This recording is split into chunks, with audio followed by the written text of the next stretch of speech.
गौरव आर्या मैं आपसे पूछना चाहूंगी, ये हर बार की तरह पाकिस्तान सबसे ज्यादा भागकर जल्दी चीन के पल्लू में घुस जाता है। अब ये पाकिस्तान तो वही पाकिस्तान है ना, न्यूक्लियर बम वाला, तो ये चीन के पीछे क्यों जाकर छुप रहा है? चीन से क्यों कह रहा है कि आप भी मांगिए कि तहकीकात पहले हो बाद में बयान हो? ये मामला क्या है? थैंक यू नाविका अपनी शो में बुलाने के लिए।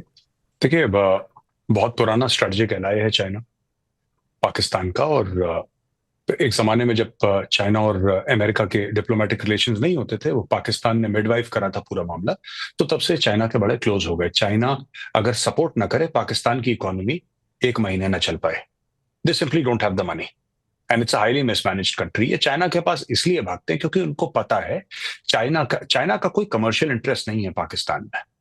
ये CPEC is not a commercial venture, it is a strategic venture. China के स्ट्रेटेजिक इंटरेस्ट्स हैं, तो इसलिए वो भागते हैं। और इसलिए पाकिस्तानी हर समय, अभी जैसे करेंसी स्वैप का मामला आया, तो फिर अराउंड $1.4 बिलियन का करेंसी स्वैप चाहते हैं पीकेआर टू चाइनीज करेंसी। देखिए, मैं वही आपसे कह रहा हूं, अगर आप इनका एक पाकिस्तान का ट्रेंड देखेंगे, ये हर दूसरे महीने चाइना पहुंचे रहते हैं, हर तीसरे महीने Saudi Arabia. They need Chinese money to survive. Pakistan इतना पैसा नहीं बनाता है कि खुद के लोगों को खिला ले, अपनी सरकार चला ले और इकोनॉमी चला ले। उसको चाइना के बिना नहीं बनेगी उसकी बात। It's as simple as that. That is why. तो ये पहले बड़बोला बन, हम न्यूक्लियर पावर है। आपने कभी देखा नाविका, मैं आपसे पूछ रहा हूं, आपने कभी देखा किसी इंडियन को बोलते हुए कि हम न्यूक्लियर वेपन स्टेट है? या आपने कभी किसी अमेरिकन को बोलते हुए देखा, या किसी चाइनीज को बोलते? कोई नहीं बोलता। सिर्फ नॉर्थ कोरिया बोलता है और पाकिस्तान बोलता है, और ये रोज बोलते हैं हमारे पास न्यूक्लियर है, हमारे पास न्यूक्लियर है। कौन बोलता है? मैं आपको ये भी बता दूं, ये पाकिस्तानी पॉलिटिशियंस बोलते हैं। ये रेलवे मिनिस्टर ने बोल दिया पाकिस्तान के, ये शाहिद अफरीदी ने बोल दिया। ये सब पाकिस्तान का आर्मी चीफ कभी नहीं बोलेगा। He will never speak about the nuclear option. कभी बात हुई, डिस्कशन हुआ, मेंशन करना मेंशन कर दिया, there will be no threats coming from the Pakistan army chief. बाकी इनके पॉलिटिशियन डेली बोलते रहेंगे हमारे पास न्यूक्लियर है, हमारे पास न्यूक्लियर, हम ये कर देंगे, वो कर देंगे। बड़बोले लोग हैं, लाहौरी हैं ये। They are used to speaking in a certain tone कि आज ये कर देंगे जी, लाशों, वो कह रहा था ना, खोपड़ियों के पहाड़ बन जाएंगे और नदी की। It's like a C grade movie जिसमें ऐसी डायलॉग बाजी होती है ना। That is how the ministers speak. I mean, you can say that we will teach India lesson. If you हाँ, फाइट, वी विल पर गिव वो यू नहीं अ वॉर, यू वोंट बोलेंगे बिलीव। खून की वो ऐसे, नदियां बह जाएंगी, खोपड़ियों के ये पहाड़ बन जाएंगे। अगर इतने ही खोपड़ियों के पहाड़ बनाने की हिम्मत है तो मोहम्मद जुबैर साहब बना ही इतनी देते लकड़ियां नहीं खोपड़ियों होंगी, के इतनी इतने लकड़ियां पहाड़। नहीं होंगी कि फिर क्यों आत्मा चाइना के पीछे जाकर छुप रहे हैं? आज ये सवाल आपकी अपनी सोशल मीडिया, पाकिस्तान की सोशल मीडिया ही पूछ रही है आपसे, वहां सारी हुकूमत से और पाकिस्तान के आर्मी चीफ से। Thank you very much for inviting me. और मेजर साहब ने बड़ा अच्छा एनालिसिस किया कि पाकिस्तान और चाइना के रिलेशन जो हैं बहुत पुराने हैं। बल्कि मैं करेक्ट करूंगा, 71 में तो हमने हेल्प की थी चाइना को अमेरिका से डिप्लोमेटिक रिलेशंस कायम करने के लिए। उससे पहले जुल्फिकार अली भुट्टो अर्ली 60s में जब वो फॉरेन मिनिस्टर थे, तो उस वक्त Pakistan reached out to China when no other country was ready to sit and talk with the Chinese. So हमारे इतने पुराने रिलेशंस हैं। We are responsible to bring them to United Nations.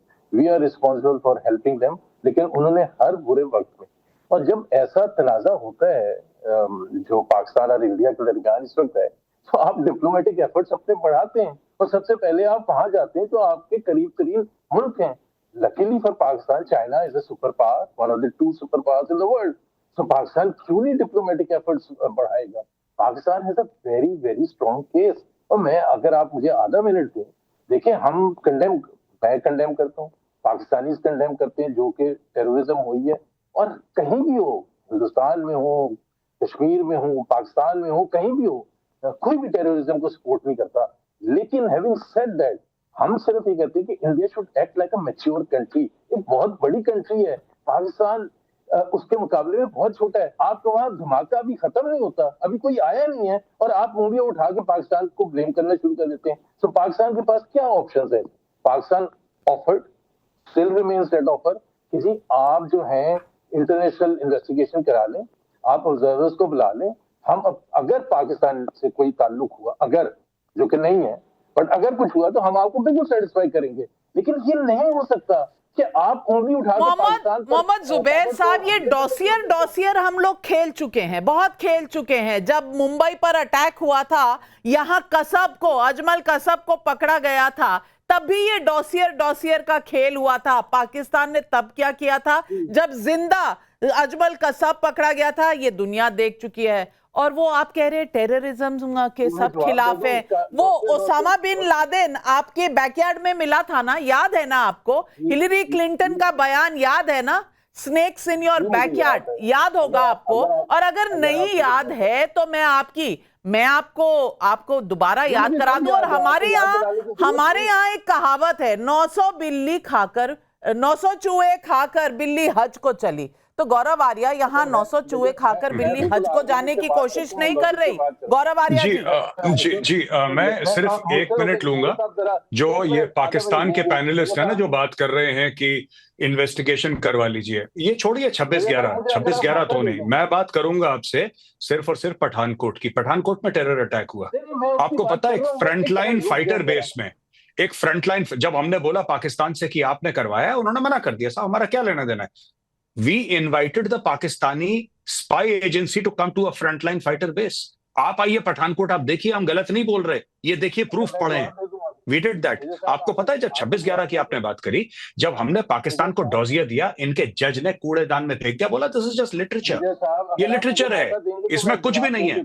तो मैं एक बात बताता हूं, ये तो सरकार ने 10 मिनट लिए, ये तो मैंने 10 मिनट लिए। मैं तो आपको ये कहना चाहता हूं, इसमें 1 मिनट भी नहीं। You should have a protocol in place कि कश्मीर में कोई भी करे, कश्मीर में कुछ हो, सबसे पहले पाकिस्तान को ना एक बड़ा सॉलिड सी मिसाइल जानी चाहिए यहां से। That is the only language. It's a military state. आपको ये बात समझनी पड़ेगी नाविका, ये एक मिलिट्री स्टेट है, ये एक सिक्योरिटी स्टेट है। इनको फौजी के बूट ही समझ में आते हैं, इनको जबान डिप्लोमेसी की नहीं समझ में आती। ये आसिम मुनीर खुदा है इनके लिए। ये रावलपिंडी की ओर शक्ल करके सजदा करते हैं।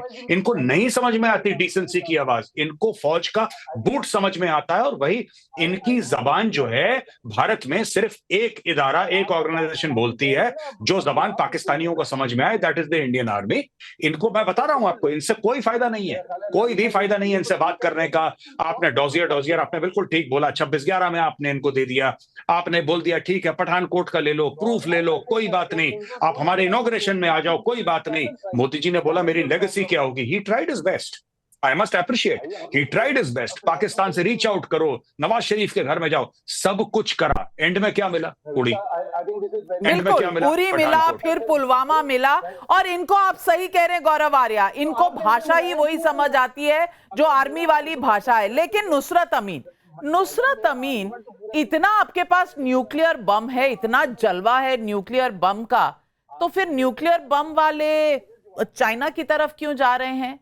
और बार बार नवाज शरीफ अपने भाई शहबाज शरीफ को क्यों समझा रहे हैं कि भाई डिप्लोमेसी से काम लो, भारत के सामने टिक नहीं पाओगे, यही समझाया है ना। लेकिन आप लोगों के इख्तियार में है ही क्या, आपकी तो देश की हुकूमत चलाती है आर्मी। तो ये जो पॉलिटिकल ब्रावाडो है, इसका कहीं पर भी कोई वैल्यू है? देखिए, नवाज शरीफ ने शहबाज शरीफ से हिंदुस्तान की ताकत के बारे में क्या कहा, मेरी सोर्सेज ने इस बात को अभी तक तो कंफर्म नहीं किया जो आपने बताइए कि जी भारत बहुत ताकतवर मुल्क है, उससे डरो। ये बात शहबाज शरीफ को नवाज शरीफ ने कब कही मुझे नहीं पता। ऐसी कोई मैंने ना रिपोर्ट देखी है, ना ऐसा कोई एडिटोरियल देखा है, ना ऐसा कोई मैंने मजमून कहीं पर लिखा या पढ़ा है। ठीक है जी। दूसरे ये कि जिस तरह की गुफ्तगू इस वक्त चल रही है, मैंने आपके गेस्ट कोऑर्डिनेटर से रिक्वेस्ट की थी कि देखें जी, कसूर पाकिस्तान का है या नहीं है, पाकिस्तान की पोजीशन क्या बनती है, स्ट्रेटेजिक या पॉलिटिकल या डिप्लोमेटिक, गलत सही वीक जो कुछ भी है, उससे कतई नजर। अपार्ट फ्रॉम दैट, अगर गुफ्तगू सिविलाइज मैनर में होगी तब तो मुझे लीजिए, वरना मैंने उनसे माजरत की, लेकिन उन्होंने कहा कि नहीं, हमारी होस्ट है, मुझे आपका तारुफ कराया, सब कुछ किया। लेकिन इस वक्त जो गुफ्तगू है, जरा आप खुद उस पर गौर कीजिए। एक पैनलिस्ट फरमा रहे हैं कि ये लोग बड़े बुरे